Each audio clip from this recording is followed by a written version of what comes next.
Good evening, everyone. We will be going into our show in just a few minutes. We're going to let a few more people join us. If you're driving around the Fargo-Moorhead community in your car listening to us, that's great. We're broadcasting on Facebook Live, and YouTube Live. It's going to be a great show.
Welcome to Mexican Crossing Lines with your host, Cindy Gomez-Schempp. And Duke Gomez-Schempp.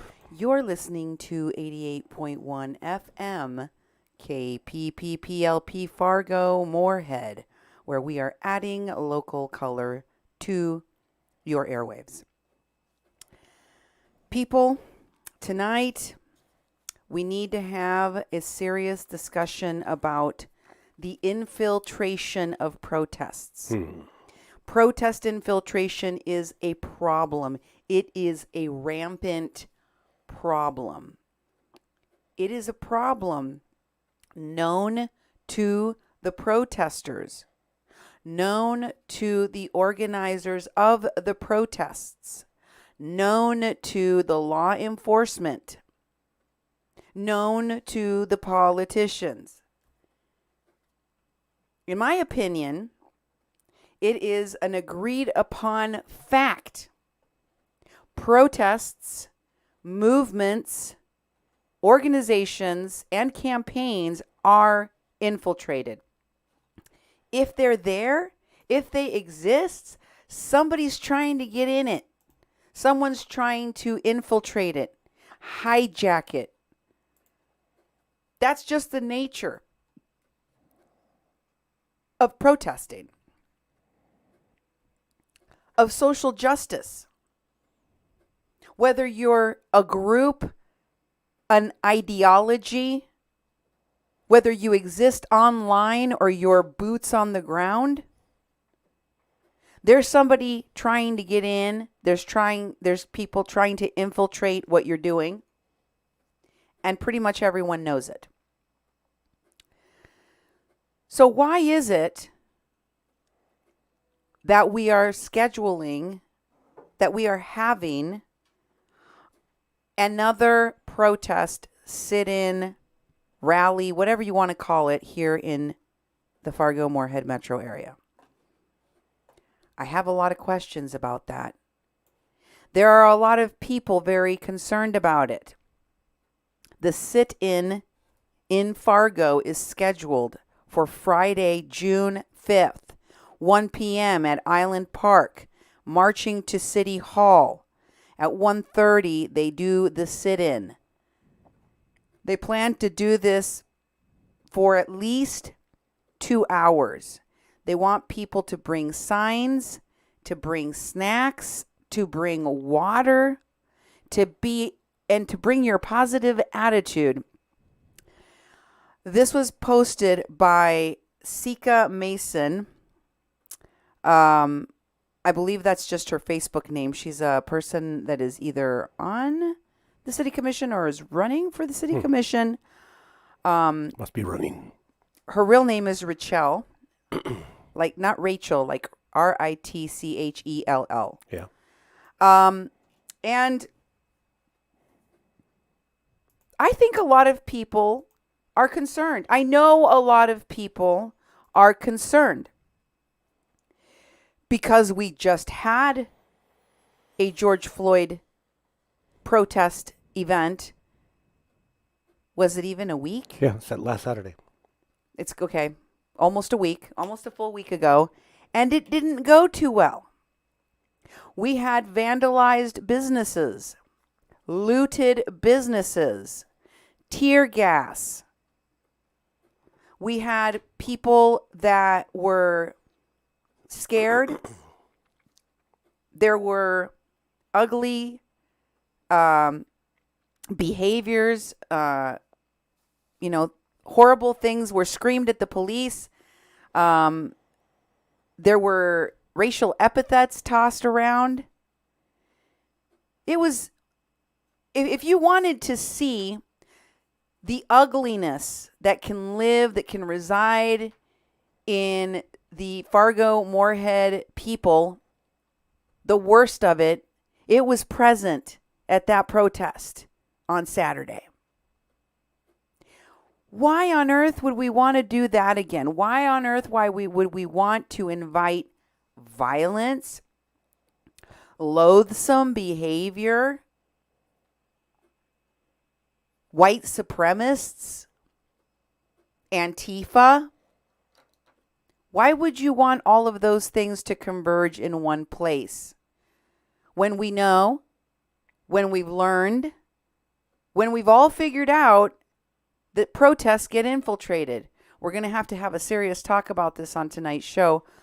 But first, I want to invite you guys, those of you who are listening in the Fargo-Moorhead area, those of you who are listening to me on our YouTube channel, those of you who are following us on Facebook, wherever you listen or watch our program, I want you to subscribe.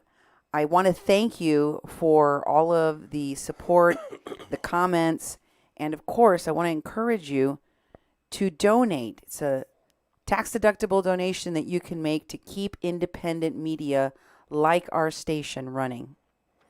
That's right. And independent local media is very important. We've been covering the coronavirus, COVID-19 stuff, for months. Very important to get information out, but when these riots started, we felt the need to focus on reporting on this because it came right to our front door and our back door last week, and it's coming back again this week. I don't condone. I don't think it's smart to have a even to try any gathering of a demonstration now at all. I think it's a cover. As Cindy said, it's a cover that can attract a lot of bad elements, and our community is preparing for that. If you'd like to communicate with us, you can do it many different ways. You can do email, Cindy at kpppfm.com, or me, Duke at kpppfm.com. You can also give us a call and leave a message on our message line, basically. 701-566-0917. It's 701-566-0917. Go on over to Facebook at 88.1 Fargo Moorhead. We also have the Mexi Dash Can and the People's Press Project Facebook pages. And also on YouTube, we're at Duke 1517, and we're streaming on both YouTube and Facebook tonight. Also, our website is kpppfm.com. You can go look at our past stories, our history, some of our programming, and also you can make a donation to support the nonprofit media work we do. It's kpppfm.com/donate. It's tax deductible, and we thank you for your support.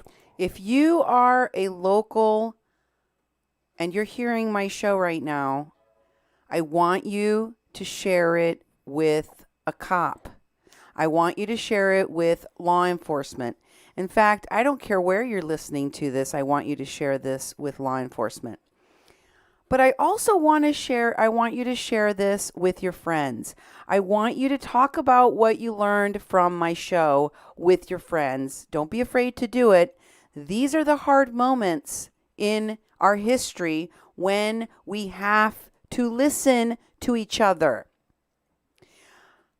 I know that if you're a Democrat, there's a part of you, if you're a progressive, there's a part of you that is genuinely concerned about police brutality and the extrajudicial killing of Black people every other day, it feels like.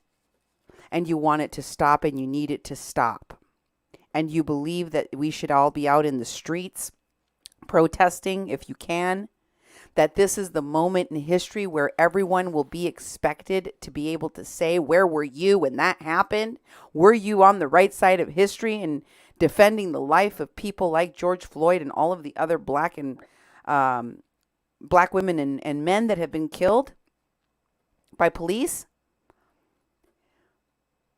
And there is a part of you that is instantly triggered when you hear someone say, Antifa, violence, infiltration, racism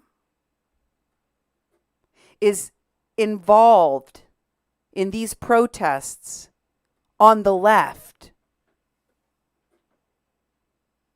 I know that the people on the right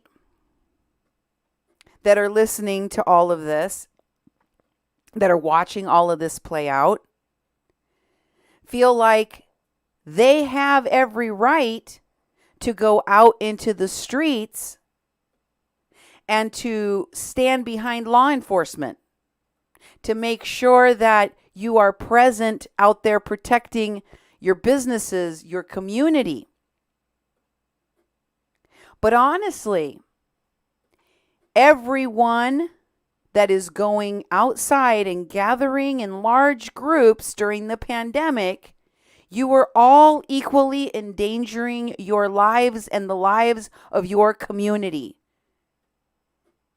Because we know that these protests are infiltrated. You know that there is a possibility that this protest, which could start off being the most beautiful kumbaya moment that your town has ever seen, and quickly devolve into tear gas and quickly devolve into violence and looting.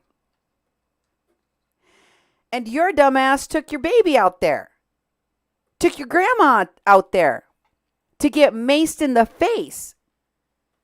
Maybe you were doing it because you wanted to see it for yourself, because you wanted to be on the right side of history.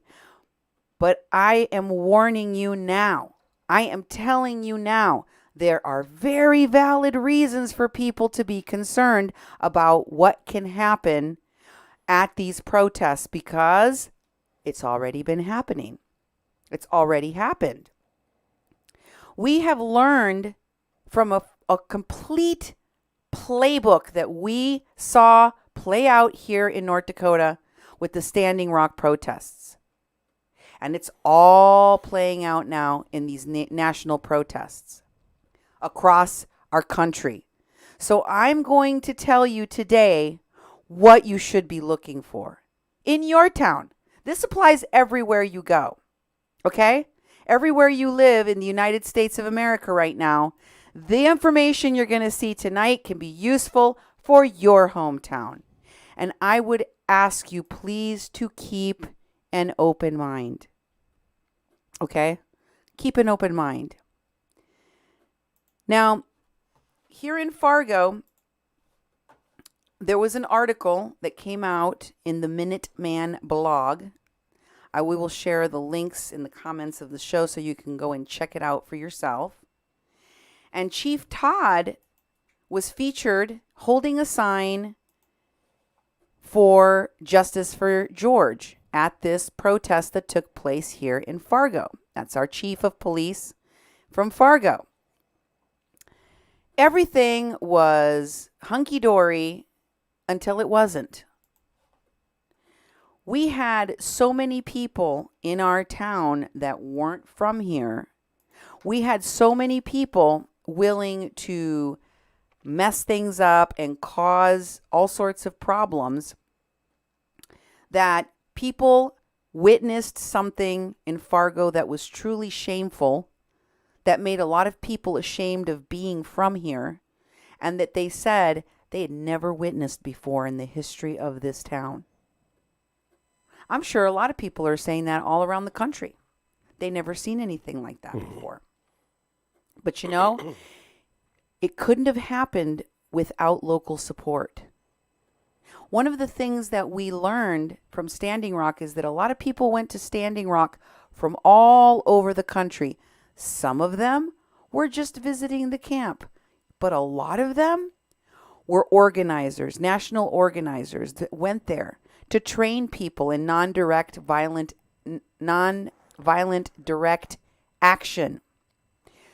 And different stages of things, like de-arresting people, like, different tactics to keep from being taken away by the police, like linking your arms together. Like they had all sorts of classes that they were giving there.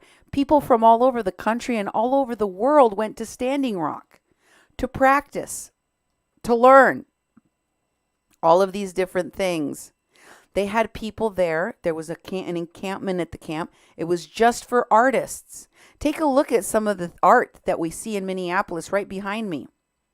Take a look at the art that's been put up all around the cities that have been burnt and looted besides Minneapolis. Here's another one that's done behind Duke. This is another piece of art. There's a lot of it, by the way, because there are artists that are part of this movement. You will also see musicians, singers, DJs. All of these things happened at Standing Rock. Entertainers, comedians. Okay? We saw all of these different stages and different types of groups that were there. Everyone thought it was just organic, but it never was. They all just came there like it was boot camp for the 2020 riots, like it was training day for future events. And they cut their teeth, these Standing Rock activists, mercenary activists, as I have labeled them on many occasions. They cut their teeth by going around the country after the Standing Rock protest, which lasted over a year, and creating different resistance encampments, and also going to different places after disasters like the hurricanes that occurred in Texas and Florida and Puerto Rico, and providing quote-unquote disaster relief. Never mind that many of the people involved in these disaster relief efforts have no first responder, medical, or other kind of training. There were also veterans groups that came to defend, quote unquote, the indigenous people from the police. So I'm going to go through some of the repeats, some of the deja vus I am seeing and that we will continue to see so that you know what to look for. In this Minuteman article, it talks about the fact that every place has local support. So after the people left Standing Rock, they all went back to their respective states, their respective towns, and they kept on working in different areas. One of the people that was involved in the planning of the protest that occurred locally here is a guy by the name of Zach Ecola. Zach Ecola is a professed proud member of Antifa. He is also associated with the Red River Valley Democratic Socialists of America. I showed you information about this guy in my last show. It also mentions here that in the chat group that discussed a variety of different themes, different topics regarding the protest, including not being violent with the police. Included people like Jamal Abergaz Zakakola, and Ron Gall. And of course, they also alleged that State Representative Ruth Ann Buffalo was part of this conversation. Now, that's not surprising to me because Ruth Ann Buffalo was part of Standing Rock. Mm-hmm. Because a lot of the people that are involved with the Democratic Socialists of America either supported and or were directly involved with Standing Rock and subsequent actions. And they're all very cozy, comfortable, and okay with Antifa. And for those of you who say, oh, Antifa is an ideology, Antifa isn't true, Antifa isn't real, you can't join Antifa. It's not like a group. It's a state of mind. Or, and this is the one that you hear most often, Antifa means you're an anti-fascist, and we're all anti-fascist. And, by the way, you can only be an anti-fascist or a fascist. If you choose not to claim the moniker, then you're a Nazi, right? But it's not true. And we now know through Project Veritas that it's been confirmed because somebody infiltrated Antifa. Here's a video of one of the people that went undercover and infiltrated the Rose City Antifa group in Portland, Oregon. Take a listen. Undercover with Rose City Antifa since July of 2000. Depending on the setting, if I were to be caught or found out in a setting where I am present with them, it could escalate to violence against me. Don't be that f***ing guy with the goddamn spiked brass knuckles getting photos taken of you. Police are going to be like, perfect, we can prosecute these f***ers. Look how violent they are. Right? Not that we're not, but we need to hide them.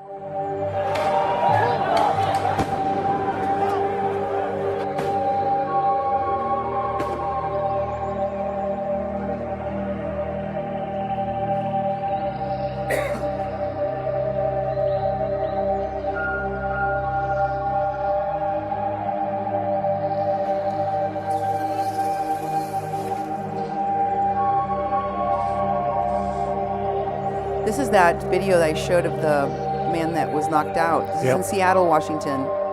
These are all different scenes of Antifa.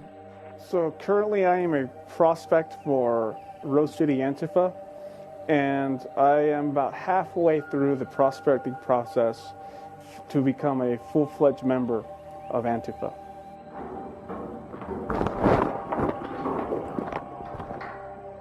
If you ruin their day, if you like heckle them, you make them feel like they look ridiculous, you make them feel outnumbered, and therefore their whole yay, yay, America, Trump thing is going to go by the wayside.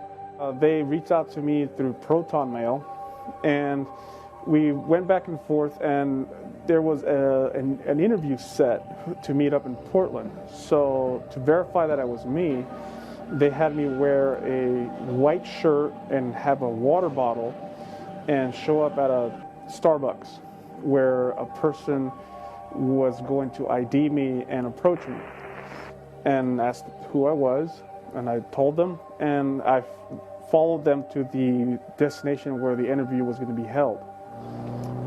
There, we went to a place called Imperial. They were getting this trade craft from someone else, someone with much more experience, someone who did this for her living. Caroline, which is the founder of RCA, moved to Sweden with her husband, who is a dual citizen. So there's a back and forth with a European connection.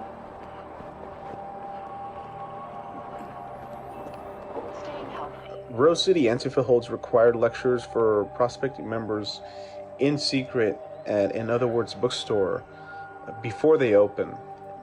And as part of their security culture, they require us to put our phones in the bathroom next door. This bathroom is not only away from the main room where the lecture is taking place, but also has a fan that muffles any sound from the room.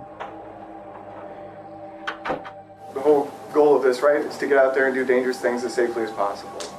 How violent is Antifa or RCA in particular? Practice things like an eye gouge. It takes very little pressure to injure someone's eyes. They do not hesitate to either push back or incite some kind of violence. In our classes and in our meetings, before we do any sort of demonstration or black bloc, we talk about weapons detail and what we carry and what we should have. What is black bloc? Well, this is black bloc right now. The term is used to a tactic in which individuals conceal their identity to look uniform so that no one can be identified in an act of a crime. With RCA, it seems much more structured, almost like a company or like a business. So, I feel like there is some type of outside funding, influence, or resources being used. Consider like destroying your enemy, not like delivering a really awesome right hand, left eye blow, It's not boxing, it's not kickboxing, it's like destroying your enemy. He retired from Rose City's Antifa some years ago. Okay. So, let me just share with you, and I get a lot of flack from people for different news sources or sources that I've used of information. If I share information from a source, whether it's Veritas, whether it's Breitbart, whether it's AJ Plus, whether it is TYT, whether it is, you name it, Sputnik, whatever. I've shared from all, left wing, right wing, everything in between. And I source information that showcases what I've already verified and what I already know. What I can prove and show you. Every part of our country has failed at addressing the systemic inequality and racism, especially with regard to the killing of black people by police. Failed. And the things that are happening in cities across America right now, some of them are great. Some of them are wonderful. Some of them are inspiring. Some of them are healing. But some of it is stupid, dangerous, threatening, and destructive. And people are making mistakes at all levels of the game. I cannot verify this because I haven't had a chance to look into the details, but I believe the deputy police chief of Fargo resigned today. Why? Because he had the idea, or somebody in the police department, I'm not sure if it was the deputy chief, but again, that's why I said I don't want to speak on the details of whether or not he quit. I know there was a story in the forum today where a police officer was reprimanded for infiltrating the protest, pretending to be a cop-hating activist. There are cops doing that aren't supposed to be doing that. Even here in our town. There's also a lot of different people that are infiltrating, like Antifa. Just because one of the people, one of the groups, one of the mercenaries, one of the phonies, one of the types of activists that I mention happens to be one that you hold dear to your heart, or that the people in the circles that you run with cherish as something good, doesn't mean you're right. Too often, I see people that don't know anything about Antifa saying, but I'm Antifa. I have friends that identify as Antifa. will sit down, take a couple of seats, and listen and learn for a minute. I also see a lot of people that continuously say that there aren't any cops doing anything wrong, that there aren't any National Guardsmen, that there aren't any white supremacists infiltrating, that they don't have groups of white people out there looting, and that's also wrong. But we also have people that are saying that if you are equating anybody wearing a MAGA hat or waving an American flag as a Nazi, you know, we're going to have problems. And that's exactly why these protests are places of turmoil. They are ripe with tension, anger, pent up emotions from having been stuck in our houses for months.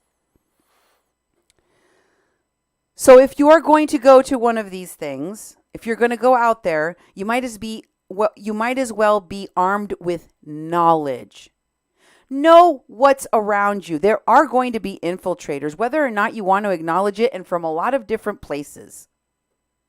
So, first of all, if you don't have to go out and protest, don't. Because P.S., there is a pandemic. You aren't just protesting, you are shedding virus.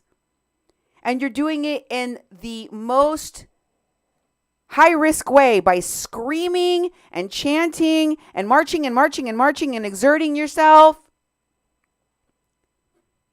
Not to mention the fact that you could get shot at with rubber bullets, with tear gas. There could be some white supremacist in the crowd or some Antifa in the crowd about to crack you in the skull. Or you could end up like a young lady named Italia in Des Moines who was shot by other protesters who just decided to bring guns to the protest and randomly shoot them to show their bravado. She's dead. And not at the hands of cops. She's dead because other protesters brought guns and ended up killing her. She didn't expect to die that day. And do you know, every single day that people are going out there to those protests, unbeknownst to them, they could be putting their lives at risk. Meanwhile, you have people like this saying it's not true. So one of the things you're going to see a lot of right now on social media is people denying that Antifa is real and that Antifa is a group that is organized, as this person, Brion Umbria, one of the many people out there that is in the thick of it in the protests, is saying. What is Antifa? It is short for the word anti-fascist, and it is not an organized group of terrorists, this says. And the ideology saved you from World War II. Research is hard for some. For people who aren't aware, Antifa isn't a group you can join. Yes, it is. There are groups in every state. You saw Zach Acola. He has a 501c3 for Antifa. 501c4. 501c4, and he's on the board of it. You can join. There's one in Rose City. It's called Rose City Antifa. It's the one that Evan Duke belongs to. It's one of the most violent ones in the whole country. This next post shows more of the kind of rhetoric, which is that you have to get prepared for what's going to happen in these protests, which is people are going to be shot. So bring tampons like they did back in World War II to pack bullet wounds. Also, carry bottles of 1-to-1 solution of milk, magnesia, and water for tear gas. You can carry a bucket full of water so that you can throw these gas canisters inside and have them fizzle out in the water.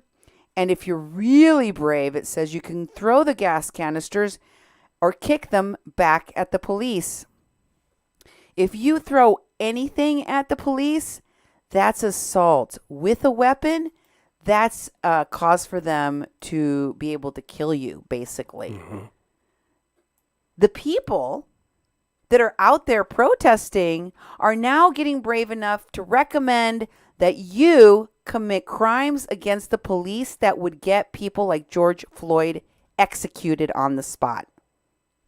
And they're doing it at protests aimed at black people, for black people to get justice. People were running around handing black people bricks, handing black people weapons, how many black people do you want to see in jail or dead? Because there are already more black people dead than just George Floyd as a result of these protests. Not as a result of police violence, as a result of these riots and protests. People have died.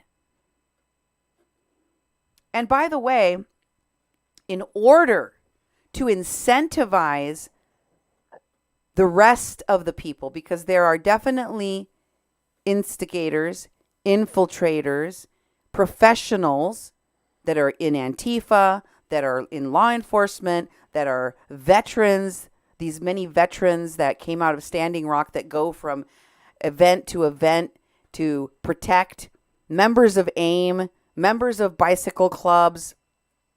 You have all sorts of different groups and organizations joining into the fray all together at once, right? How do you incentivize people to go to something like this and, more importantly, to stay? Well, you give them pizza, you buy them, you get water, distributed everywhere. You have street medics in there for them so that when one of them gets injured, you can clean them up, kick them back out into the streets again. I showed you all that already. Mm-hmm. You also give them something entertaining, like a llama. Have you seen the circus animals out there yet? Pay attention, because you're going to see the atmosphere change.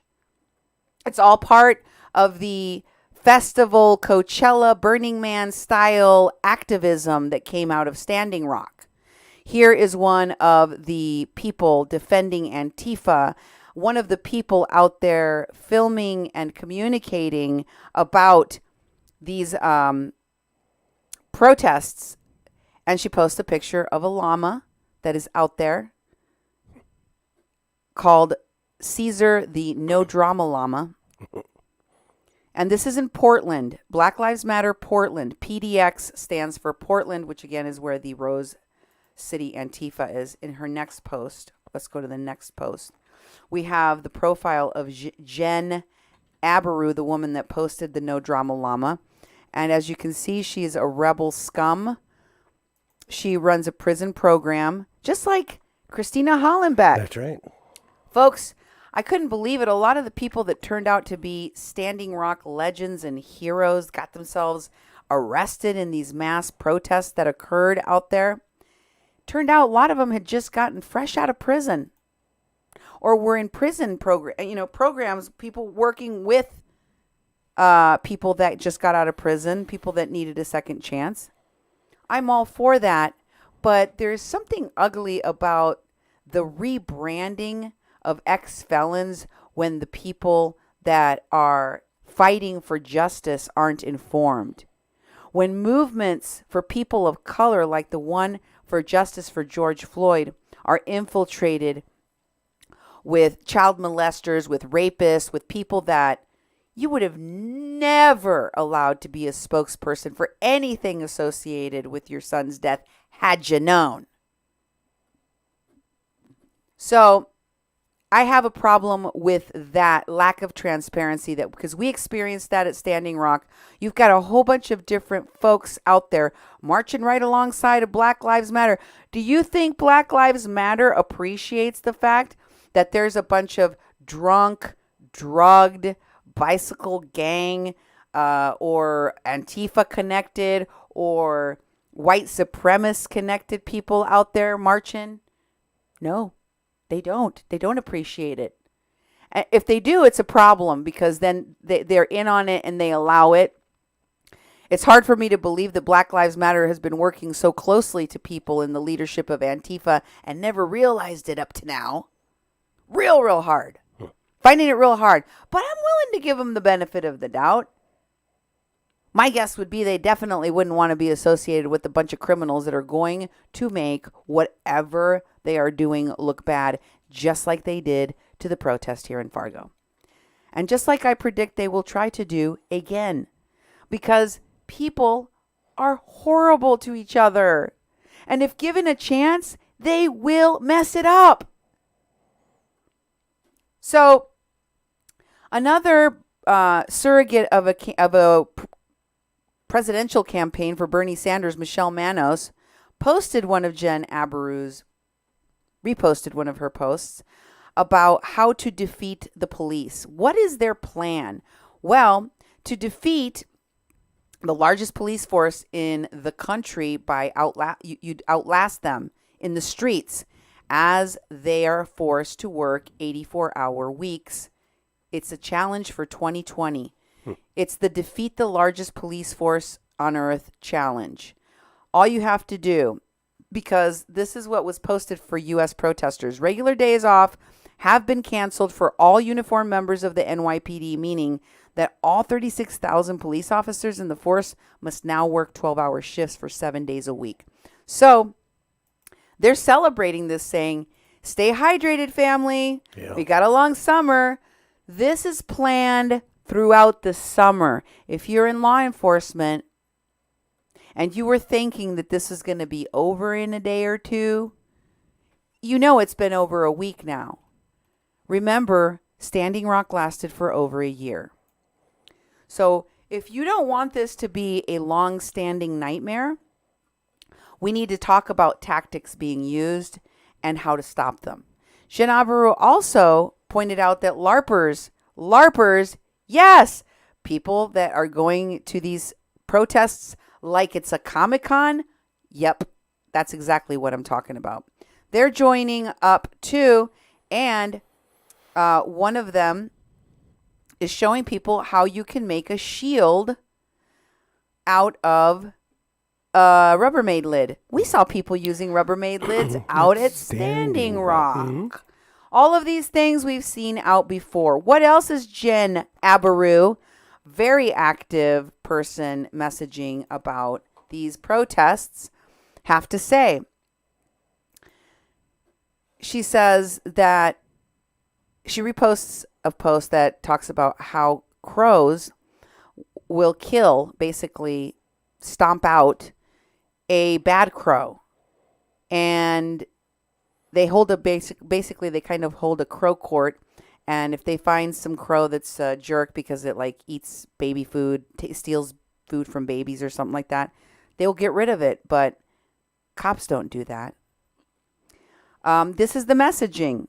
We are seeing all across the country messages that show, just like I showed you at the top of the show, that police chiefs, that police officers are marching with protesters, are speaking with protesters, are taking swift action like they have in Minnesota in prosecuting police, that National Guardsmen are marching with protesters, dancing with protesters, hugging protesters.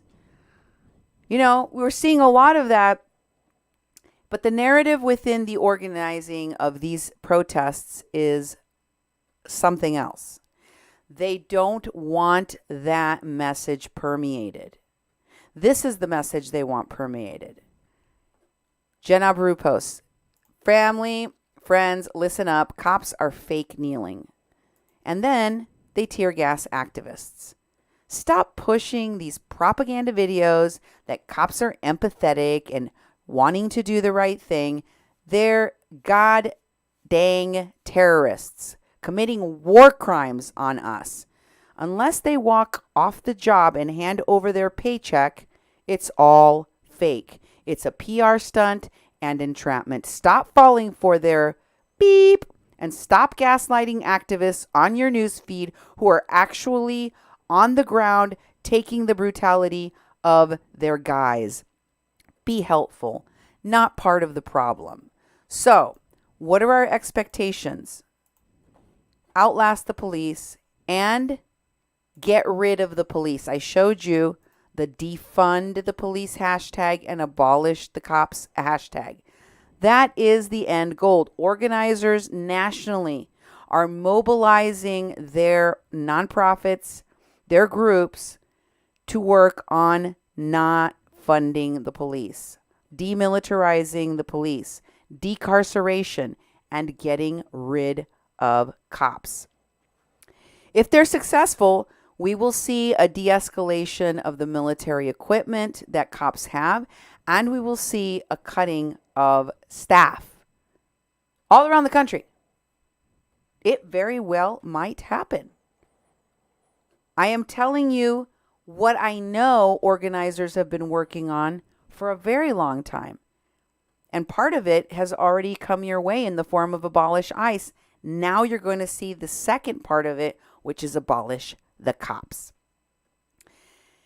There's another person that was posted by this Jen Abreu, and that is a man named Benjamin Dixon. And Benjamin Dixon posted this in defense of Antifa. Let me tell you something about Antifa. Benjamin is a black man, by the way, because this is important that you recognize in the face of this issue. He says, let me tell you something about Antifa. I was at the protest in D.C. in 2017, at the one in Philly in 2016, and Noonan, Georgia, when Nazis marched through our streets. At one point, I disliked Antifa because they were ready to fight at the drop of a dime. But when Nazis came, who do you think was face to face with them? Do you think it was the Karens from the Pink Hat protest? Do you think Democrats were staring Nazis down? Do you think it was the black misleadership class staring down the Nazis? No. It was regular black folks and a bunch of wild-ass white boys and chicks cracking Nazi skulls. Notice, he didn't like Antifa because they are known to be violent. This is just a fact. This is knowledge that everyone possesses. If you had been listening to my shows about the Border Support Network, I showed you that in the introduction of the people that joined the Border Support Network, many of them were Antifa, because an Antifa leader from the Rose City Antifa created the group. And they frequently talked about the fact that not only are they pro-violence, they didn't even want anyone in this group to tell them not to talk about using violence in their secret chat, in their little private chat, because they didn't want to get shut down. And someone else responded, Antifa is violence. What do you can't tell me not to talk about violence that we do. It's our hallmark. What kind of a Antifa person are you telling another Antifa person not to talk about being violent? It's our God-given right. That is how well known this fact is. And Mr. Dixon doesn't mind, despite the fact that he knows Antifa are violent and dangerous and white, mostly white. He's okay with them being at the protests because Nazis. And again, 5 times out of 10, y'all are referring to somebody wearing a Trump hat. You cannot equate the two. I know that there are Trump supporters who are racist. Maybe there are Trump supporters who are Nazis, and you know both of them. But you can't put everyone into the same basket. Let me show you another post by Benjamin Dixon. That, of course, was shared by Jen, making her feel validated, in which he says, what's funny is that most Americans are ready to fight over stupid beep. At least Antifa is fighting for noble beep. So be careful alienating the brawlers in your camp, because when the inevitable beep hits the fan, you may need people who can knock some MRFer Nazis out. You might want to keep violent brawlers happy and in your camp, because you might need to have them be the muscle to go crack skulls. Excuse me? This is Ben Dixon's Facebook profile. He's an anti-fascist. He has the flag of the anti-fascist as his profile background. You see part of it there with the red, and then, of course, the top is the black. It says anti-fascist. So there are black allies and anti-fascists. There are white anti-fascists. And there are also Native American ones that also support it. There's a whole bunch of people. So you have all of these different kinds of folks out there. And the anti-fascist organization, It's Going Down, publication, blog, whatever you want to call it, also likes to identify and dox people that come to any of these protests and single them out for being dangerous, racist, what have you. Trump supporter. That's what they're doxing here, by the way. They're trying to get an ID on this particular guy. Trump supporters in Oakdale, California, attacked Black Lives Matter protesters today, leading police to shoot off projectiles and declare an unlawful assembly. Hearing reports of racial slurs, Nazi salutes, and anti-black monkey impressions throughout the day. This is the man, and then, of course, they go through details of that. So, doxing, if you are a progressive or anything other than a conservative, if you're anything other than a conservative or a Trump supporter, because the two are not mutually exclusive, then be prepared that the likelihood that somebody that is a, Blue Lives Matter person or an All Lives Matter person or a MAGA hat wearing Trump supporter or a patriot or a gun-toting business owner will probably be out there. You can guarantee it. If that's what you want to go up against, then go ahead. Take your chances to go to a protest during a pandemic that you know is going to be infiltrated with all sorts of people.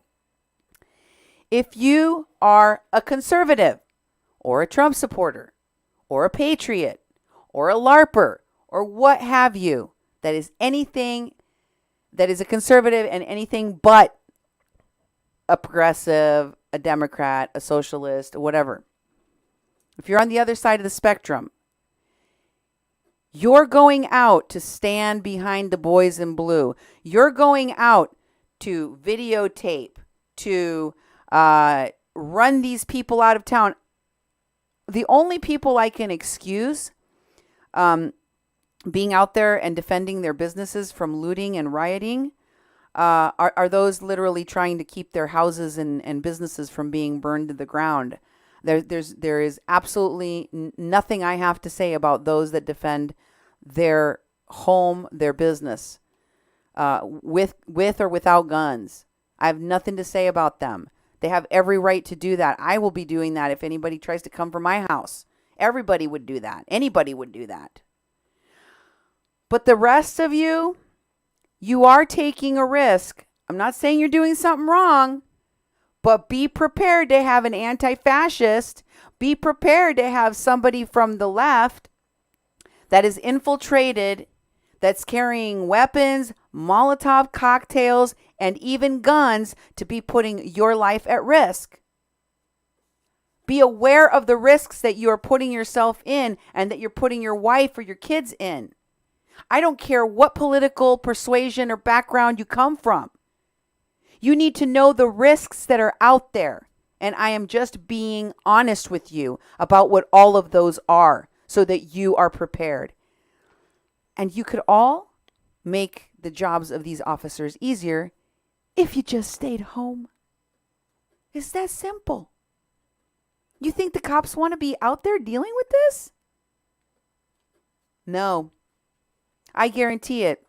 I think it's very sad that an officer did something that he thought was going to help identify people that could be committing a mass act of terror in our town, and he ended up losing his job because of it. That sucks. I mean, I know there's a lot of people that are just so angry at the cops that you can't see the forest for the trees, but just think about that. People have been watching town after town burn. This guy was going to try to figure out who the bad guys were. Should have probably asked his boss, obviously, but he didn't. And now he doesn't have a job. So, folks, tensions are high. Yes, everywhere. Even in small towns like Fargo. In big towns, in small towns, everyone is upset. And I want to remind you that there is an incentive to keep people out there. At Standing Rock, in between these marches, in between these different things that were very traumatizing and very scary, there was food, there was music, there were drugs, there were performers, and they're present in the protests as well. Do not be surprised if you see them. It's kind of confusing if you're a media person, if you're never been to a protest or never been to anything like this before. You'll be marching, you'll be watching some speaker speak, you'll be at a rally, you'll be at a memorial, then you'll be marching, then you'll get tear gassed, then you'll go back to some location where the march ends. People will feed you, everyone will hug. It's called trauma bonding. Look it up. They're trauma bonding all of these people, and they're like, what were we doing? We weren't doing anything. We were just marching. All of a sudden, they started tear gassing us. Oh my gosh, some people got really upset because the police were tear gassing them, and they started looting the stores. You know, it happens again and again. And of course, all the people that were together in that march, they feel like a unit. They bonded like a unit. So even amongst their group, those who are the bad guys, those who are the people that are causing damage, those who are doing the things that are wrong, are seen as justified. Protesters all across this country protesting feel justified. They feel justified in protesting during a pandemic. They feel justified in doing sit-ins. They feel justified in having food and festival and music and dancing. Here's some jingle dressers. We also had the Aztec dancers out in Minneapolis. We've had all sorts. We had Indian drumming out there. I've seen all kinds of different kinds of performers and dancers and DJs and artists. People were fixing bicycles. All sorts of things are going on out there. Let's take a look at the next post. Who else is making sure that you have everything you need? AOC. Johnny Danger is one of the media platforms that emerged from Standing Rock that still has tens of thousands of followers, which they curated because of Standing Rock, which now has been working with Bernie Sanders' campaign and other people in the Democratic Socialist Group, is posting AOC's Instagram post where she's handing out masks in Queens. Please keep your masks on, it says. As much as possible, we are fighting the pandemic.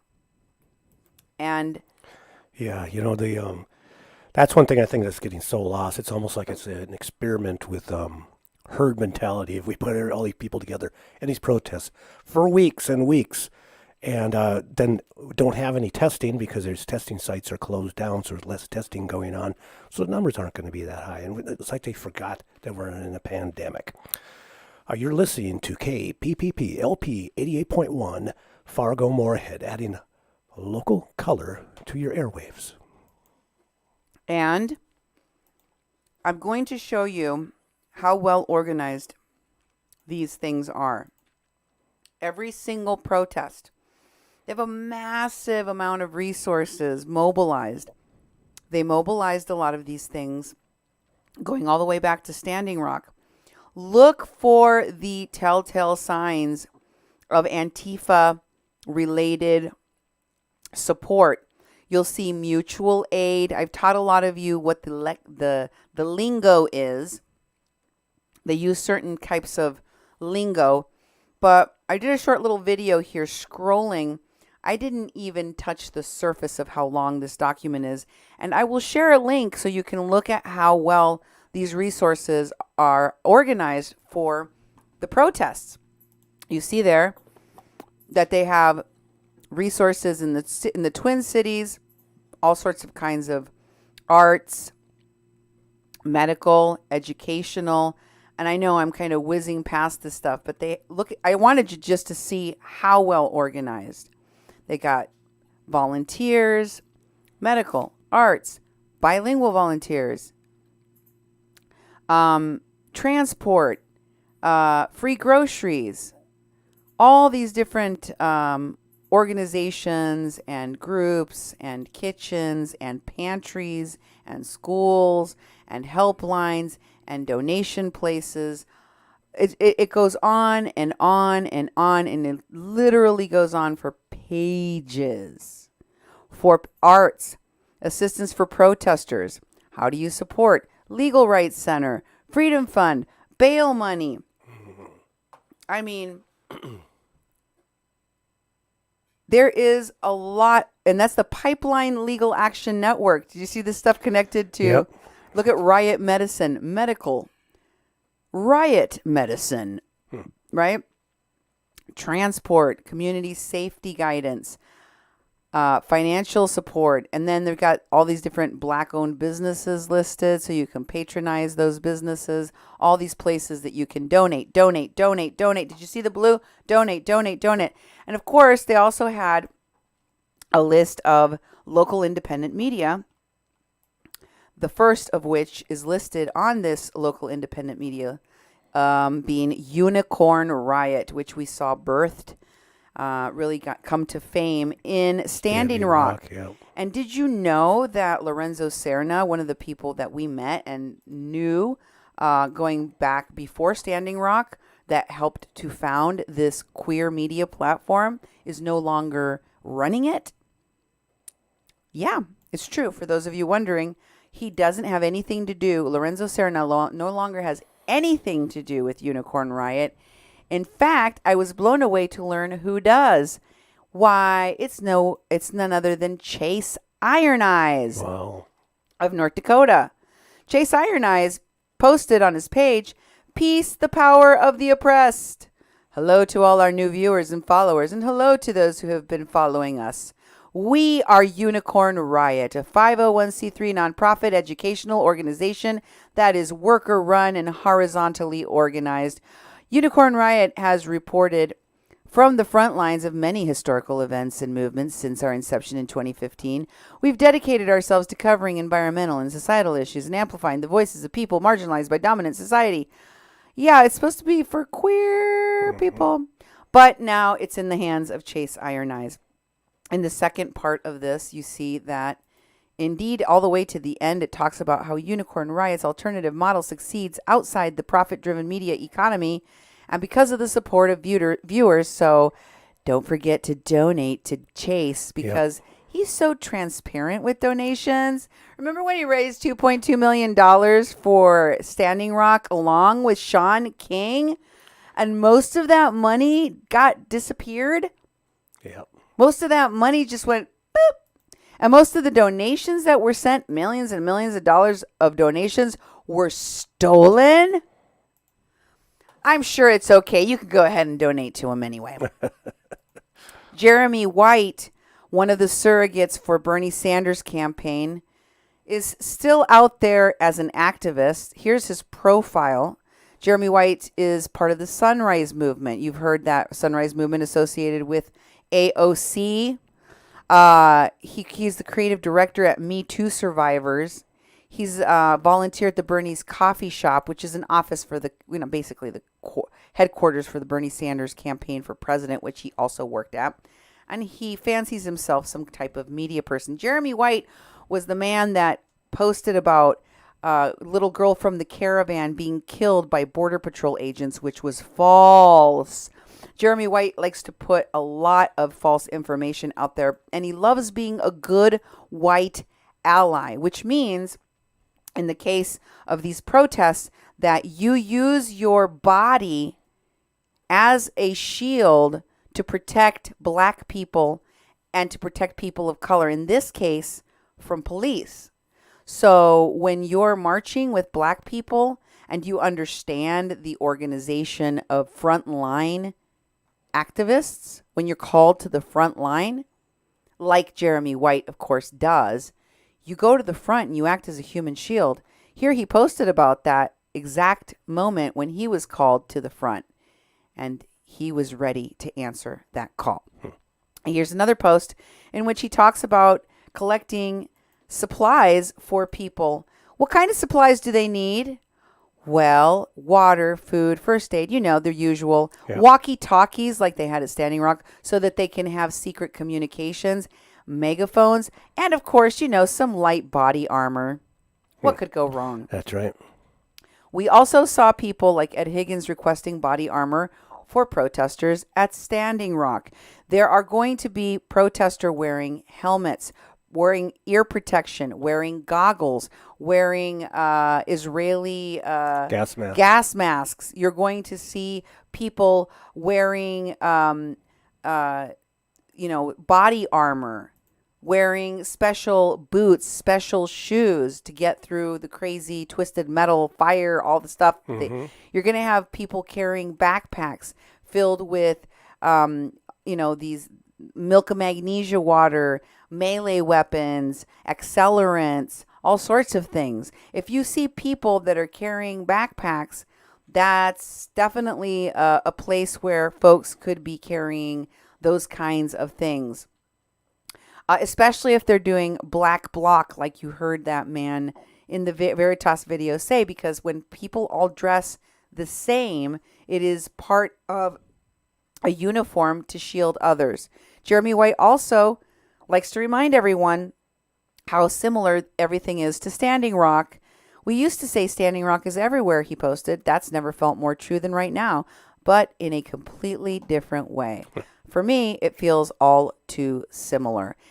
Right down to the whole festival attitude that they had out there. Take a look at what we are seeing happening in Minneapolis in just the last day. This is a man who is at the display in the location where George Floyd was killed, who's setting up crosses as part of the memorial to share the word of Jesus. So we've got clergy in the house. From Longview, Texas. God called us down here just to share the love of Christ. Love covers all, cast out all fear, and we went down to show people love. Awesome, thank you. Awesome.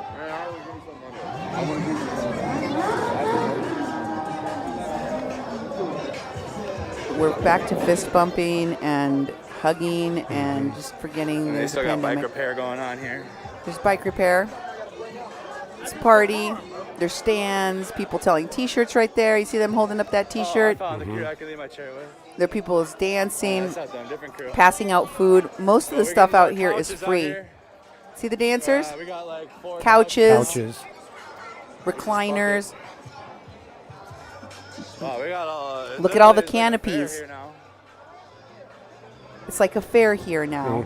That's what he just said. Maybe there's looking. So a lot of the people that provide security here overnight, they obviously sleep so that way they can be here. But the one individual we know that provides the most security, he would watch our stuff, but I don't know if he's here yet. They're creating an encampment. It's a weird time of They're day. creating they have security. I always Wish I could just question stash this somewhere. what It that wouldn't even be means. gone. If it's security Look hired at that big crowd. to I just protect saw the this dumb businesses, fella straight on my arm. or are they no, self-proclaimed it's good. security? It's hard to tell. But it's concerning to me because these are the same kinds of we got groups. dancing. I'll go over and film all of it, guys. There's about 1,000 people doing the Cupid Shuffle right now, and I just gotta put my phone on. Oh, here we go. Hey, I know you guys have been down here almost every night. Can I leave my chair? I'm staying overnight tonight and filming, live streaming. Can I leave my chair with you guys? And people promoting their brands and their YouTube channels. Take a look at this guy. Yeah, bro, I get it, dude. Do you want to be on my live stream? And I mean, you're down here. You've been down here every night. They've seen your car. He's got a camo car. All right, let's see your name, bro. YouTube channel is Life is GQ. Okay. LIFEISGQUE. I got a 2019 wide body Hellcat. And that it was just constant. People are hawking merchandise. Here's some people breakdancing at this event. They got that was a DJ that you just saw flash by, I think. This is a picture of the Oh, are we going to the next clip? Nope, to breakdancing. Here we go. I thought maybe, yeah, here's a picture of the breakdancing. Do you see the foot flying in the air there? Yeah. It's hard to tell because there's a lot of a big crowd of people there. Mm-hmm. But there, like I said, it goes from marching, tense moments, peaceful moments, celebration, food, fireworks. You know, you have explosions, you have fireworks, you have sparklers, you have lights, you have drugs, you have it runs the gamut of all of the different kinds of emotions. Mm-hmm. And they also give instructions very clearly aimed at law enforcement. What did they have to say about the instructions? Here's the message I heard. I'm going to have you listen to this clip where they're talking about it, and you tell me what your interpretation is, because what I hear them saying to the crowd is the cops and the authorities are going to try and trick you. They're going to try and tell you to stop marching, to go home. But you can't do that, because the only way that we got all these officers charged was because we were rioting, because we were marching. They're going to try and tell you that not all the cops are bad. I don't believe that.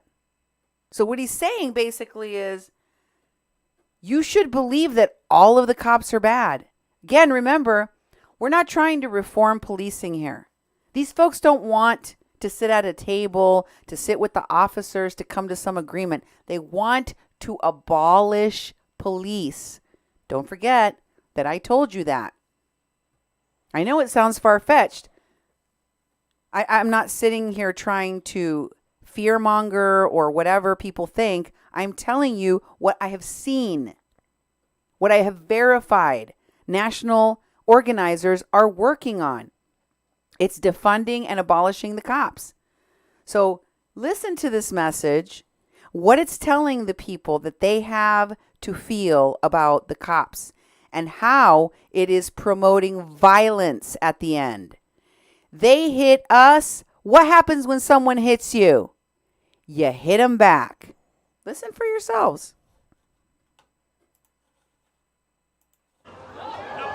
Right? So the Attorney General got in front of everybody today on CNN, and he said the protest ain't have nothing to do with the fact that he's arresting them cops. You know he's a damn lie. You know the only reason they gave up them cops is because of you and you and you and you and you and you, right? That's facts.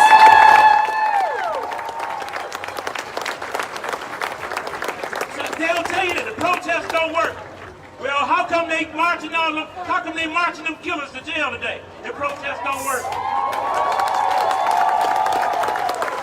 So they got tricks for you too. So I got bad news for y'all. We had a good time out here, but I got bad news. At some point, y'all got to keep coming back out here with this OG. Because guess what? They full of tricks. They got another trick for you. They're not gonna really try to prosecute them cops. Now somebody tell me I'm lying. I'm lying. They're not gonna try to prosecute them cops. Right? They gonna have, y'all heard of Trayvon Martin, right? Yeah. Now we all know that George Zimmerman murdered that man. We know that. We wasn't there, but you know he got murdered by that man, right? You know Trayvon got murdered, right? But the system in Florida couldn't find find a way to present the evidence so that he can be convicted. So you got to watch these cats. They trickier than anybody you ever run into, right? And I say that this problem of police violence is like a disease, right? We talk about the coronavirus, but we got another pandemic. It's called police violence. Right. It's called police violence. And you say, well, man, how are we going to get rid of police violence? This is the way you get rid of police violence, right? And we got to stop pretending. People be talking about there's good cops and there's bad cops. Well, you know, I look around every time I see the police, I be seeing them clown somebody. I don't never see the good cop intervene and stop them, right? So if there's good cops, you would think the good cops would show up somewhere every once in a while, wouldn't they? So then they say, well, we just got a few bad cops. All right, well, if I got a few bad cops, I got a few bad employees, but some bad folks that ain't doing what I need them to do. At some point, I'm saying, listen, brother, this is just, I feel you, but you got to go, right? But you don't see them getting rid of the bad cops, do you?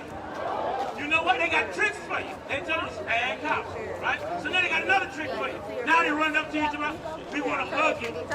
Right? They hug us during the day and beat the hell out of us tonight. So those aren't your friends. I want you to, the police are not our friends, right? The police are carryover. Some of y'all know the history. The police started with us, right? They started by keeping us on the plantation. That's right. And so we got to act like we off the plantation now. So you got to act like free people. You know what free people do? And I know y'all know what I'm talking about. Because if somebody hits you, what you going to do? You damn right. You going to hit them back. And so they've been knocking us out. They've been doing stuff to us because we ain't hitting back. And I ain't saying go back and do nothing crazy. But if somebody hits you, you got a right to do what? Defend yourself. Well, hit them back. Was I embellishing in any way on what that said? Cops are not your friends. They'll hug you in the morning and beat you at night. It's not just a few of them. It's all of them. No negotiation. You got to keep coming back out on the streets. And a lot of this has to do with keeping up the spectacle. If you don't think they can keep it up for a long time, you're wrong. They stayed here in North Dakota for over a year. Remember Occupy Wall Street? Remember Occupy all the other towns after that? The same people that brought you Occupy Wall Street brought you all of the protests like the one in Ferguson, like the many that happened after that, are also part and parcel of what came to Standing Rock. The organizers, the groups, the NGOs, the activists. And many of these people are now very heavily involved. I started going down the list of some of these documentary filmmakers and, influencers and activists that came to Standing Rock from all over the country. And wouldn't you know it, they were all out there filming, like Tony Cervantes. Tony Cervantes, last time we had her on the show, she was waiting for Myron Dewey to get out of detention or being detained by Border Patrol at the border because Myron is being investigated, and as should she be, for their part in a group of people investigated for human smuggling. And she's posting a person by the name of Liz Gilbert here who had taken a picture in Los Angeles of a black man standing under what looks like two tripods on each side, and they're trying to make it appear like it's like a gallows, and he's standing there with a noose on his neck. But it is a black man, and it's a 1619 to 2020. It is a black man on the side of a highway, performance arting a lynching. Yep. We're going to see a lot more of these types of things, die-ins. You're going to see people doing all sorts of different kinds of ceremonies. If we were at Standing Rock, we would call them ceremonies. That's right. But you're going to see things that are like that. You're going to see them at these different protests. And you're going to see the same people that we saw at Standing Rock in many ways present at these protests. Like Mike Fassig. Remember the guy that ran Kyle Thompson off the road, drove his truck into someone else's vehicle. This guy whose son is in prison right now for raping one of the women that was at Standing Rock. He's now changed his name to Mike Little. He's out there, of course. Here he is rolling out because he's part of a motorcycle club. Okay. See, here's a post that he made in where he is also furthering the idea that the people that are the problem makers in the protests, they're the KKK. And he says, 2 black SUVs were KKK members. They're running around the city shooting paintballs at people, pretending to be cops. They also are threatening to do a drive-by shooting at the Little Earth community. This is all anecdotal. He doesn't provide any evidence of that. He doesn't provide a picture, a video, a link, someone else's post that started that rumor first, because all it is a rumor unless you have some kind of proof. But he posted another post about how the police are the bad guys, the KKK are the bad guys, the supremacists are the bad guys. In this case, accusing, and this is a repost from a guy named Vitalia Sva, accusing the Minneapolis police and or National Guard of attacking an innocent, unarmed woman riding a motorcycle as she approaches the corners of Nicolette and E Street. I don't know what that E Street is, but here's that video. I want you to pay special attention to, this has no sound, so I'm going to narrate here, but right, to the uniforms of these so-called officers, because I've never seen anything like this on any police officer in this country, or for that matter, on this planet. So this is a street, which is supposedly Nicolette. Everybody that knows Minneapolis knows that Nicolette is a street in Minneapolis. And Mike Little, as he now goes by, is a Minneapolis area resident. There's the motorcycle. There's the woman. She stops there. All of a sudden, there's smoke all around her. She's being pepper sprayed or tear gassed with something. You see somebody's throwing things at her that are, you see that paint? That one had a little bit of yellow paint in it. Mm-hmm. She gets off and starts holding her hands up, and these men run at her. 4 of them. There's a 5th one that comes from out of nowhere. They're securing, some of them are securing the perimeter. 3 more just walked into frame. Some of them look in the background like they're soldiers. Look at those white stripes on their arms. Look at their shoes. I see no badge. I see no insignias on the arms. They have these giant, weird wrist ties yeah, that I don't think I've ever seen used here in the U.S. I don't even know where this video is coming from. But the guy that posted it is obviously a Russian man living in Minneapolis. Those do not look like Minneapolis cop uniforms. They do not look like National Guard uniforms. I don't even think that those are Space Force uniforms. I don't know what kind of uniforms they are, but they are not law enforcement from Minneapolis. Anybody that's seen a Minneapolis cop knows they don't look like that. They don't got uniforms with big, fluffy arms like that with the big white stripe on them and it's obviously a fake, okay?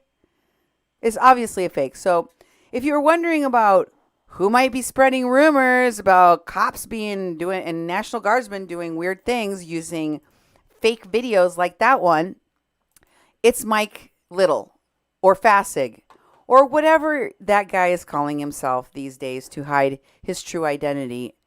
In this next video that you're about to see, which was posted, this is a picture Mike Little posted of a medic bus. This is so reminiscent of Standing Rock. And, of course, you're going to see a bunch of people walking around that have designated themselves medics that have a red duct tape cross on their back or on their chest or on their car. And then you'll also see emerging videos of people complaining that the cops or that bad guys came and took their medical supplies or attacked the medics. This is something that we saw in Standing Rock. It is meant to elicit the emotions, the anger, and the ire of people that have been watching ever since the story of George Floyd came out, and have been outraged that police behaviors are not reined in. So when you hear a sobbing actress playing a medic at one of these protests telling you on her Twitter account that the police rushed in and took her things and hurt the medics, I would just say take it with a grain of salt. I've seen it before. And there is actually an actress pretending to be a medic on her Twitter account. I think her name is Glenna. Nemo sent it to me. Nemo, if you have access to that and can share it with people in the comments, please do. I don't have time to share it with you. Just know that these medics groups, that these security people, they're out there. I say it in air quotes because none of them usually have any actual credentials to do the things they claim that they are doing. But they're out there, and they're out there to get sympathy in addition to pouring milk or milk of magnesia in your eyeballs.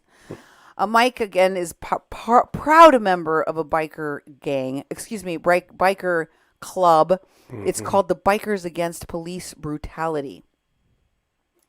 I'm surprised he's not doing missing and murdered Indigenous women work. Yeah, exactly. If you knew what a thug, a criminal this guy is, you would be in on the joke. Anyway, here's Desiree Kane, another Standing Rock phony and fake Indian, who thanks in her post AIM, the American Indian Movement, for stopping white looters from robbing a liquor store. And she posts this by saying that AIM has been out there doing security, and she's been trying to tell people that Black Lives Matter looters are actually white people. There aren't black people doing this. See, everybody's trying to deflect. But the reality is that there are infiltrators from all sides. And yes, there are people that are trying to make the protesters look bad. But the idea that AIM is, this angelic organization that protects everyone from the bad guys, I don't know if that's so true. Just listen for yourself. This is the most bizarre thing I have ever heard of or seen. But here's a video of a group of people that claim to be there from AIM that caught white looters near Spirit Lake, right near Spirit Lake. Take a look. Here's just a little clip. Ooh, man. And they're lucky that AIM caught him, not the National Guard. Other protesters didn't see him. Not the rioters, They got caught by AIM, American Indian Movement. They're not beat up. They're not hurt. We're keeping it peaceful. We're keeping it peaceful. No. And they grill these kids. They ask them questions. The kids don't look that. You look at them there. There's 5 of them in total. They're from Eau Claire, Wisconsin, according to the folks that have detained them. They showed outside of the liquor store the pile of things that were supposedly taken by these young men. They do not deny that they were taking anything. And in this next clip, they are in cult-like fashion asked to thank AIM for being the one that detained them, did a citizen's arrest on them, because that probably saved their life. Because had it been black folks in their communities or other people or the cops or the white supremacists or somebody else, they could have ended up dead. Take a listen. And for catching you tonight, and not the rioters, and not the people with guns. They saved your life tonight. Thank them. Thank you, AIM, for saving your lives. Who is AIM? You all read that paper. Who is it? What? I hear you over there. American Indian Movement. Say it got- again. American Indian Movement. Say it again. American Indian Movement. Wow, Say it that's again. creepy. American Indian Movement. Say it That again. is really American Indian Movement. Say it again. American. I'm like, what is this? A cult induction or security for the community? Say my name. Say my name. Say my name. I don't get it. But, you know, young people, obviously, these kids thought, hey, it's stealing stuff season. I don't even know if those kids looked old enough to drink alcohol. They're like, hey, you want to go get get drunk right now? We could get in without an ID. The liquor stores are open. Yep. So, you know, everyone can take advantage of this situation for their own personal gain, whether it's a bunch of stupid kids or whether it's a group or whether it's a nonprofit or whether it's Antifa or whether it's white supremacists or whether it's whatever. Know that protests are infiltrated. Know that they're infiltrated by people that have a purpose, that have their mindset on what their goals are, and that are defending the violence and the stealing. They just are. Look at Linda Black Elk's post. She starts off by telling you, hey, she is a peaceful person. She always tries to do the right thing. She always apologizes when she's wrong. She would never lie. She is, you know. So, having said all of how great she really is, she wants to now tell you that she does not believe that it is time to be calm and peaceful. Just going to put it out there. This is not the time to be calm and peaceful. It is the time to be, what is the opposite of calm and peaceful? Angry and violent. She says, I do not believe that we need to step back and rebuild the same effed up system that has led to the murders of countless Black, Indigenous people of color. I know that it hurts to see our cities burning. It hurts me too. But I refuse to tell the Black community how to fight for justice or how to mourn. Oh, come on, Linda. You like people to F things up. You enjoy watching the mayhem. And you have no problem you didn't have a problem working with the medics groups and the security team that put an innocent woman like Kathleen Bennett in jail and sent her mother to an early grave. I wonder whether or not you have a conscience sometimes. So, of course, it merely hurts your heart to watch our country burn. It's not really a big concern for you. Obviously, and no, it's not time to get it to stop. It's time to green light the violence and the anger. How do you feel about that, dude? Good advice? Jesus, no. This is, as we know, people are going to continue to go out. As we have people going out, Linda Black Elk was out there. She was one of the people doing that too. Now, let me show you more of what is happening at these protests.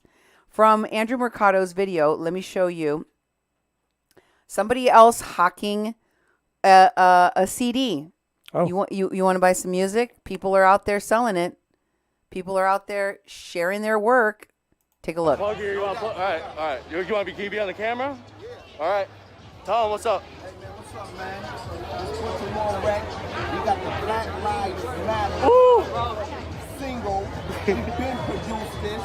It's called, our group name is Double Impact. DBLIMPAQ. Okay. Share the music video on your social media. Where can they find it? On YouTube. Double Impact. DBLIMPAQ. Black Lives Matter. Black Lives Matter. Yeah, they got it, bro. He's got Black Panther on the cover. I mean, the guy is wearing a Batman shirt. You can't make this up. We also have the comfy couch. Here's a clip of that. People just out chilling on the couch, eating some food, talking. watching the world go by. That's what's going on. It's They're a party. They're bringing new couches every day down here. Got them on video though. They're bringing couches every day down there with they looting No, the the gas station is not furniture operable. stores. I mean, hello. No, come on now. You hear the music? There's some he's people on the that are on roof. top of the ceiling, the roof there of that building. There's a random couch in the middle of a Speedway gas station parking lot. Food stands, beverage stands, all sorts of merchandise. Most of this stuff, again, folks, is just free for the taking. You can just walk up to anything you want, grab it, take it. Just like at Standing Rock. Remember that same attitude at Standing Rock where people had baskets of cigarettes and you just walk over and take it? Food was all free. Everything was just handed out to people. Same principle at Burning Man. Take a look at that. You're just chilling. Imagine sitting in your house for 2 months because of the pandemic, not having any human contact, not being able to go camping, sit by a bonfire, go to a concert, none of that. Not be an activist, not go to a protest, not do any kind of social justice work. And all of a sudden you have all of the kit and caboodle in one spot. All you got to do is go to your local protest and you'll get it all. You'll get the adrenaline rush of the confrontation with the cops. You will have the camaraderie. You will have the encamping environment. You will have the entertainment. You will have the fires. You will have the music, all of it, the dancing. And of course, the Black Lives Matter and the confrontations between Black Lives Matter, Indigenous people, people of color, and Trump supporters, who are identified by most non-Trump supporters as white supremacists. They're just lumped in together. Linda Black Elk does it all the time. Here she is complaining about a Black Lives Matter march that she went to in Bismarck, at which she said was absolutely inundated with Nazis, white supremacists, and Trumpers. I actually watched the video, and I think I showed it to you. I've got some still photos from the event. I didn't want to play the video because I watched it specifically to see if what she said was true, because from these pictures that she shows, I don't pick up that there's racism happening. Like, I expected she was, those people in the background behind the cops there were supposedly the white supremacist Trump supporters and the Nazis. And so I was expecting that there was some indication, like they were doing the Heil Hitler salute, or they had Nazi insignias, or there was, there's a flag, American flag, and one of those police blue line flags. There were some other pictures, I didn't bother putting them in here, that said Trump 2020, that said there was even a Confederate flag, and that is the closest that I saw to anything that would be associated with white supremacy.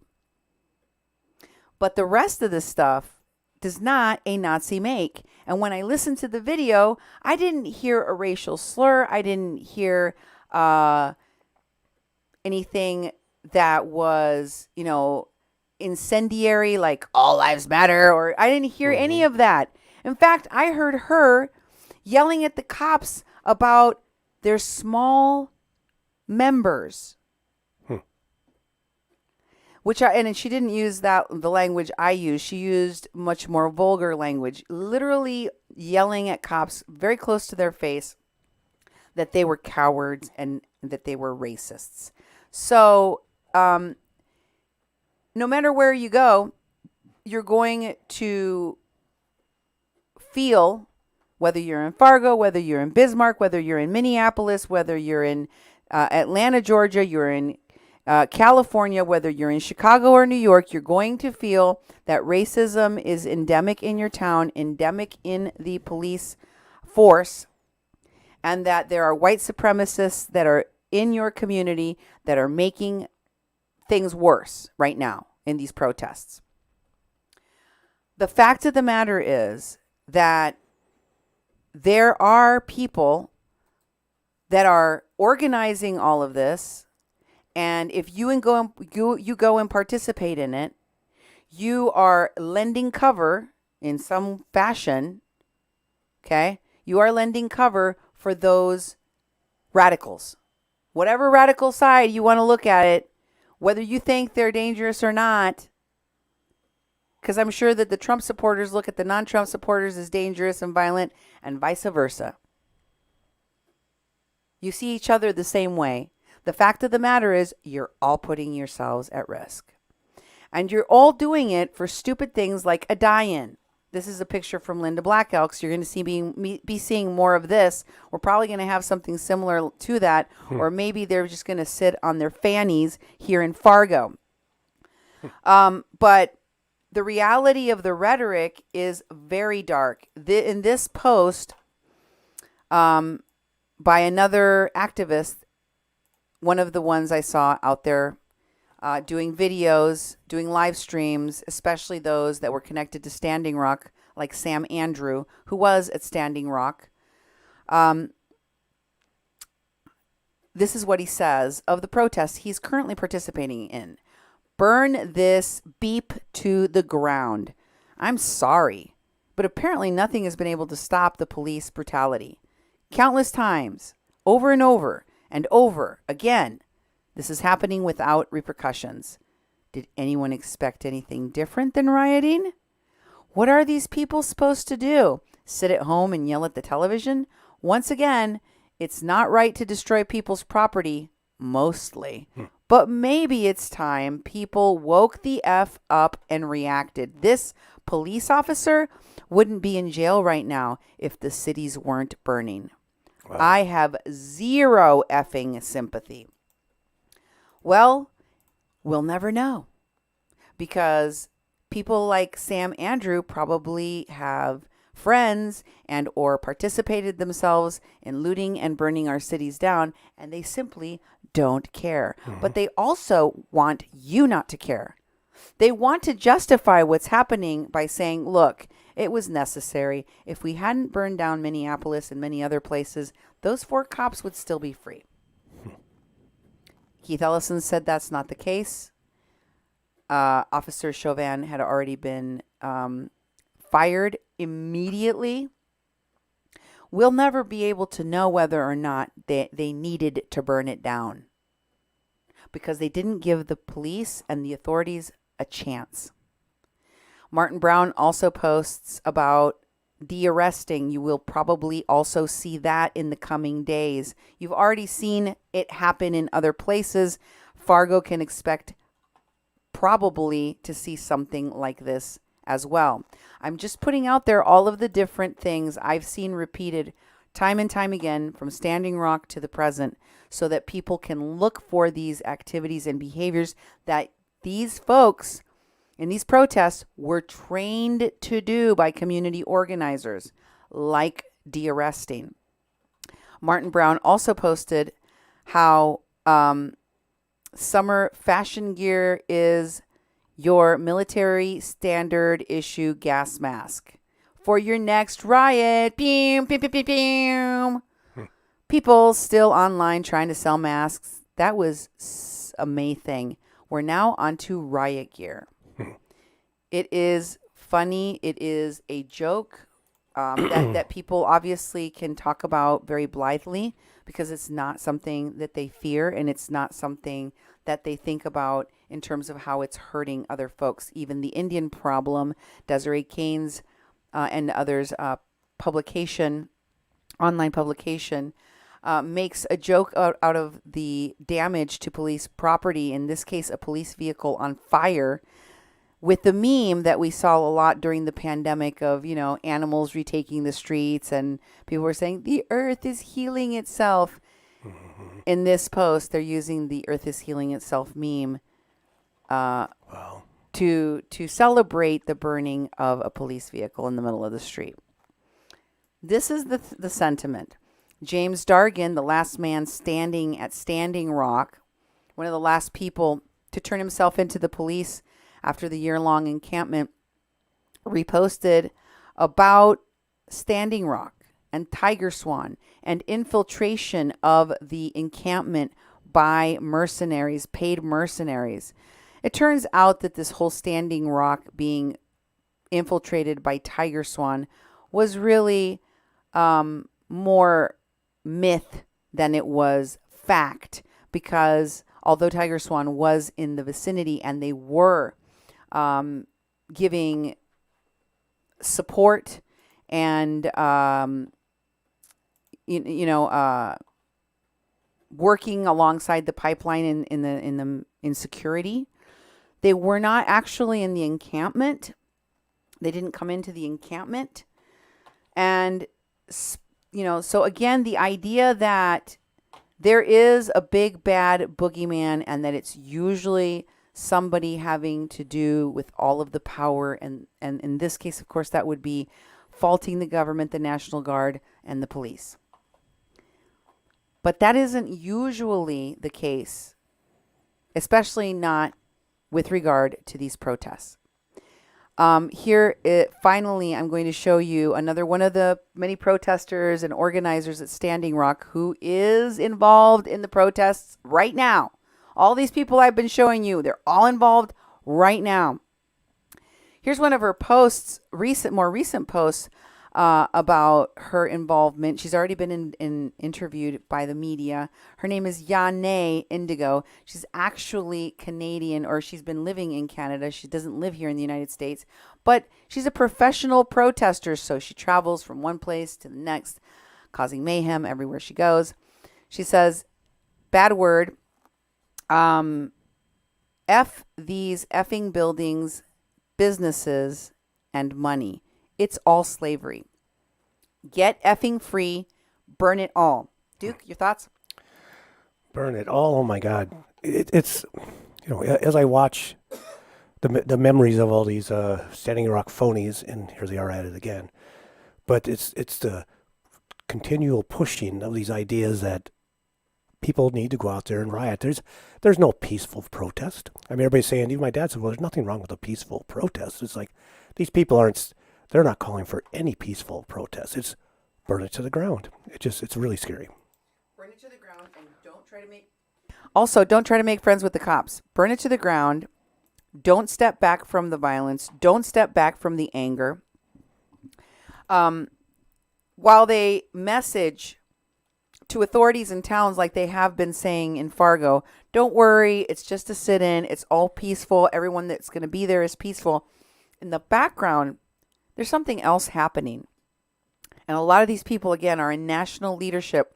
Yane travels so much for protesting as a paid protester that she was recently in South America. She had to leave South America. She says, this organizer has found a way out of South America, because that's where she was at. Wow. And is heading back to join with the community at this important time. I need a place to live. So I would prefer to be in Germantown, but I'm open. I'm arriving on June 18th, and I'm bringing my puppy with me. Please let me know what's available. Let's get to work. Let's go. I got work to do. Yeah. Let's go. Yeah, she can. I know there's a couch outside you can stay on. Duke, direct her and the dog to the couch that's on the street. Hey, these people always find a place to land, someone paying that ticket, someone paying for that airfare, someone putting them up, someone paying their food. There's always people that are ready to support these activists. But remember, they say that these things aren't happening. They say that they're not bringing in organizers. There was a whole meeting of organizers here in Fargo. Start asking yourself the question, what organizations do they represent? What is the mission of these organizations? What is their agenda? And are their members? Look into them further. Are the people that they're working with and affiliated to, what are they really doing for the peaceful outcome? What are they doing for the just and fair outcome for people of color in their community? Are many of their actions merely putting more black and brown people's lives and livelihoods at risk? Because if that's the case, I don't care what their intentions are. They're hurting communities of color, and it needs to stop. And they're also hurting relationships between law enforcement and the community. If law enforcement and the community do not have a relationship of trust, and I understand it may need a lot of repair right now, but this is not making it better. The alternative, we are being told, is abolishing the police. How do we go about doing that exactly? None of these organizers that are calling you to burn it all down have said, but you're supposed to do it anyway. I don't like the sound of that. I don't like the sound of just anarchy and destruction, and maybe we'll figure out a better way. That's the message I keep hearing. It's a very disturbing message, and I hope you don't fall for it. Thanks for being with us here on A Mexican Crossing Lines with your host, Cindy Gomez-Schempp. And Duke Gomez-Schempp. You've been listening to 88.1 FM, KPPPLP Fargo Moorhead, where we are adding local color to your airwaves. God bless, good night, and stay safe, everyone. Stay home if you can. Avoid the protests and avoid all the danger. Have a great night.